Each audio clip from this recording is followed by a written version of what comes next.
राजस्थान के रेगिस्तान के बीचों बीच खड़ा एक पुराना वीरान महल, जहां कभी राजा रुद्र प्रताप का राज चलता था।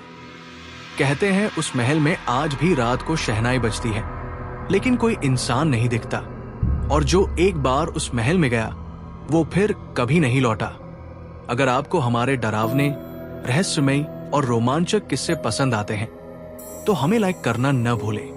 आपकी एक छोटी सी कमेंट हमें और भी बेहतरीन कंटेंट बनाने के लिए प्रेरित करती है, तो नीचे कमेंट करके बताइए कि आज की कहानी आपको कैसी लगी।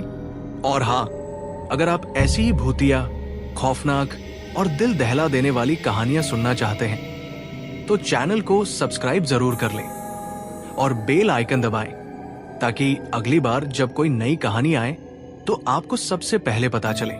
भूतों का महल, आत्मा का बदला, the haunted palace, revenge of the spirit. कहानी की शुरुआत होती है एक पत्रकार आरव के साथ।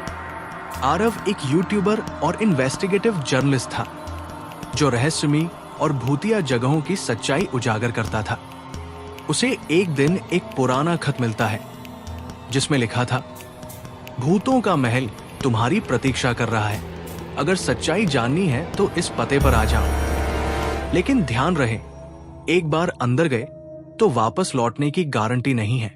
आरव को यह सिर्फ एक अफवाह लगी, लेकिन ये वो कहानी थी जो उसकी चैनल की टीआरपी बढ़ा सकती थी। उसने तुरंत अपनी टीम, नीला, कैमरा गर्ल और अयान, ड्रोन ऑपरेटर के साथ सफर शुरू कर दिया। महल सुनसान था। धूप होने के बावजूद अंदर घुप अंधेरा था।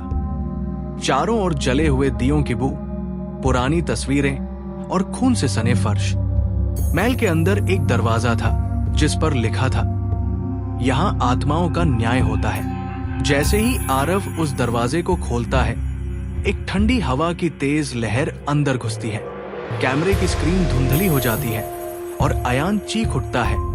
नीला गायब हो गई है। आरव और अयान उसे ढूंढते हैं, लेकिन केवल नीला की आवाज सुनाई देती है, मुझे मत ले जाओ प्लीज। फिर अचानक एक भयंकर हंसी गूंजती है जो महल में आता है। वो आत्माओं का हिस्सा बन जाता है। एक पुरानी औरत की आत्मा सामने आती है, झुकी हुई, साड़ी पहने, लेकिन आंखों में आग। उसका नाम था राजरानी गौरी। उसने कहा, राजा रुद्र प्रताप ने इस महल को मौत का खेल बना दिया था। हर पूर्णिमा की रात वो नौजवान लड़कियों की बलि देता था, अपनी ताकत बढ़ाने के लिए। मैं भी एक बलि की शिकार थी, लेकिन मरने से पहले मैंने उसे श्राप दिया, जब तक उसका वंशज इस महल में नहीं आएगा, आत्माएं भटकती रहेंगी और बदला अधूरा रहेगा। आरव चौंक गया। वंशज? कौन वंशज? औरत ने उसकी आंखों में देखा। तू ही है उसका वंशज। तेरे खून में है उस राक्षस का अंश। अब तुझे ही सबका बदला चुकाना होगा। महल का दरवाजा अपने आप बंद हो गया। आरव और अयान अब फंस चुके थे। एक रहस्यमयी हाल में उन्हें बिठाया गया। सामने आत्माएं थी, जलकर मरी हुई, गर्दन कटी हुई, आंखों से खून टपकता हुआ। और उन सबका सवाल था, क्या तू अपने पूर्वज के पापों की सजा भुगतेगा? आरव कांपते हुए बोला, अगर मेरी वजह से तुम्हारा दुख मिट सकता है तो हाँ। तभी महल कांपने लगा और नीला वापस प्रकट हुई, लेकिन उसकी आंखें अब सामान्य नहीं थी।